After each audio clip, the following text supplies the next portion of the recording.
நமச்சிவாய வாழ்க. நாதந்தாள் வாழ்க. இமைப்பொழுதும் என் நெஞ்சில் நீங்காதான் தாழ் வாழ்க. வாழ்க வளமுடன். அனைவருக்கும் இனிய வணக்கங்கள். அனைவருக்கும் இனிய ஆங்கில புத்தாண்டு நல்வாழ்த்துக்கள். பிறக்கும் இந்த புதிய ஆண்டில் உங்கள் வாழ்வில் மிகுந்த சந்தோஷமும் வளமும் பெற்று புதிய இலக்குகள், புதிய வாய்ப்புகள், புதிய வெற்றிகளுடன் இந்த 2024ஆம் ஆண்டு அமைய எல்லாம் வல்ல இறைவனை வேண்டி விரும்பி கேட்டுக்கொள்கிறேன்.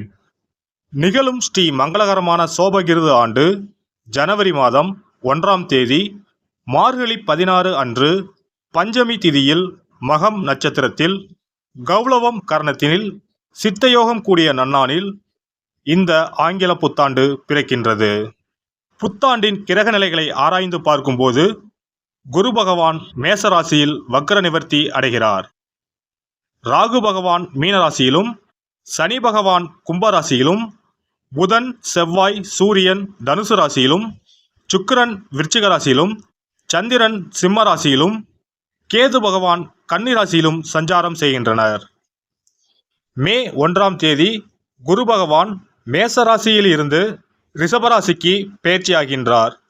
அக்டோபர் 9, 2024இல் குரு பகவான் ரிஷபராசியில் வக்ரகதி அடைகின்றார். இதனால் அனைத்து ராசிக்காரர்களுக்கும் யோகம் அடைவார்கள்.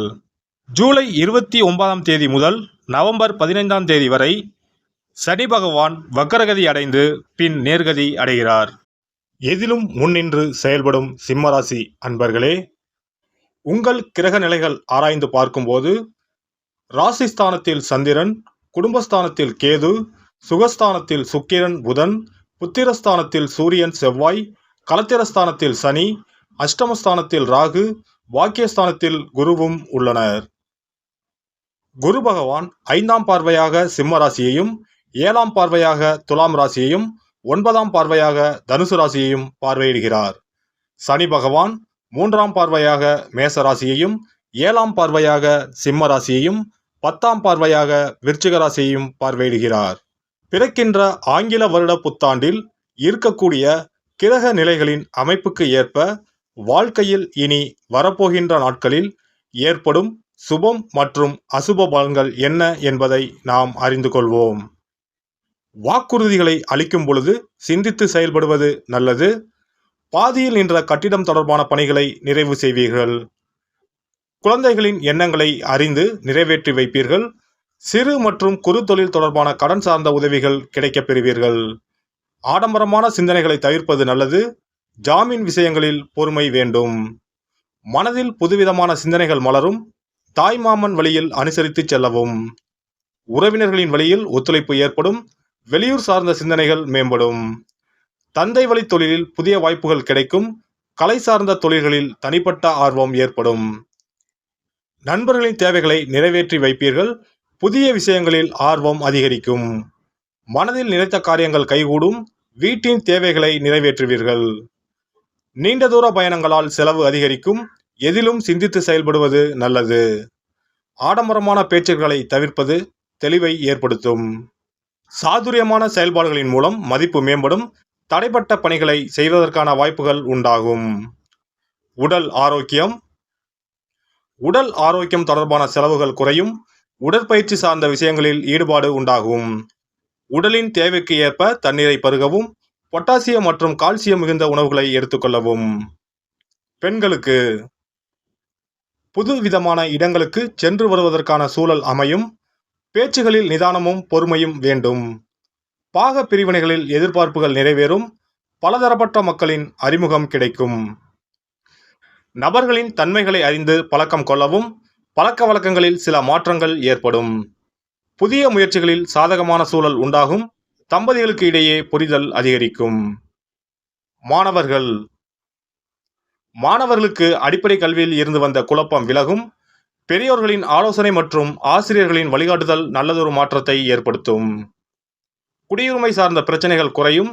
ஆராய்ச்சி கல்வியில் சாதகமான பலன்கள் கிடைக்கும். வெளியூர் மற்றும் வெளிநாடு சென்று படிப்பது சார்ந்த எண்ணங்கள் சிலருக்கு கைகூடும். உயர்கல்வியில் மதிப்பெண்களை பெறுவீர்கள். உத்தியோக பணிகளில் வரவுகள் மேம்படும். சஞ்சலமான சிந்தனைகளால் குழப்பம் நேரிடும்.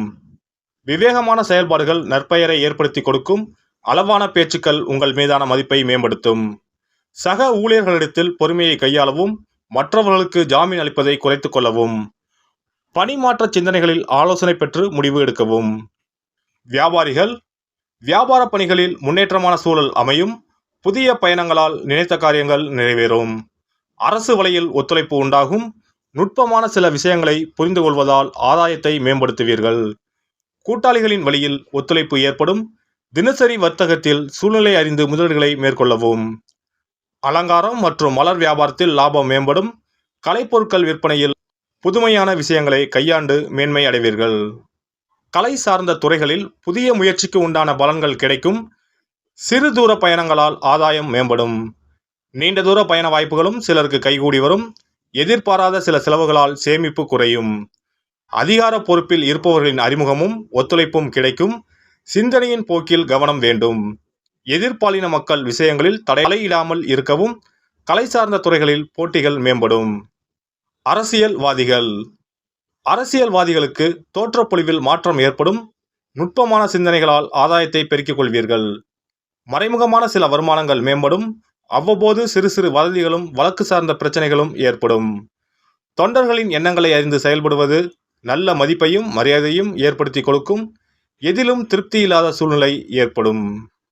செவ்வாய்க்கிழமை தோறும் நல்லெண்ணெய் தீபம் ஏற்றி துர்க்கையம்மனை வழிபாடு செய்து வர மனதளவில் இருந்து வந்த குழப்பமும் சஞ்சலமும் குறைந்து தெளிவு பிறக்கும். சிறப்பு பரிகாரங்கள். வருமானத்தை பெருக்குவதற்கு வருமானம் வந்ததும் அல்லது சம்பளம் வாங்கியதும் அந்த தொகையில் 1% தொகையை தனியாக எடுத்து வைத்து விடுங்கள். அந்த பணத்தில் பாலால் செய்த இனிப்பு வகைகள், வாயில் போட்டாலே தித்திப்புடன் எளிதில் கரைந்து வாயிற்குள் போய்விடக்கூடிய இனிப்பு வகைகளை வாங்கி ஆதரவற்றோர், சாலையோர பணியாளர்கள், தூய்மை பணி செய்வோர், ஆதரவற்ற நிலையில் வறுமையில் வாடும் குழந்தைகள் மற்றும் தொழிலாளர்களுக்கு கொடுங்கள். மகிழ்ச்சியுடன் உங்கள் கைகளால் இனிப்புகளை கொடுங்கள். இப்படி செய்வதால் சனி சுக்கிர யோகம் உண்டாகும். இதனால் வருமானம் பெருகுவதுடன் கையில் பணம் சேர்ந்து கொண்டே இருக்கும். வருமானத்திற்கு தடையோ பஞ்சமோ வராது. ஏதாவது ஒரு வகையில் பணம் வந்து கொண்டே இருக்கும். இது தவிர மாத சம்பளம் வாங்கியதும் அல்லது கைக்கு வருமானம் வரும்போது ஒவ்வொரு மாதமும் முதல் செலவாக வீட்டிற்கு கல்லுப்பு, ஊறுகாய் போன்றவற்றை வாங்கி வைக்கவும். கல்லுப்பு, ஊறுகாய் போன்றவை மகாலட்சுமிக்கு மிகவும் விருப்பமான ஒன்று. இந்த பொருட்கள் வீட்டில் இருந்தால் மகாலட்சுமியின் அருள் வீட்டில் இருந்து கொண்டே இருக்கும். எந்த காரணத்திற்காகவும் இந்த பொருட்களை தானமாகவோ கடனாகவோ கொடுக்கக்கூடாது. எல்லாம் வல்ல இறையருளால் நீங்களும் உங்கள் அன்பு குடும்பமும் உடல் நலம், நீளாயுள், நிறை செல்வம், உயர் புகழ், மெய்ஞானம் ஓங்கி வாழ்க வளமுடன்.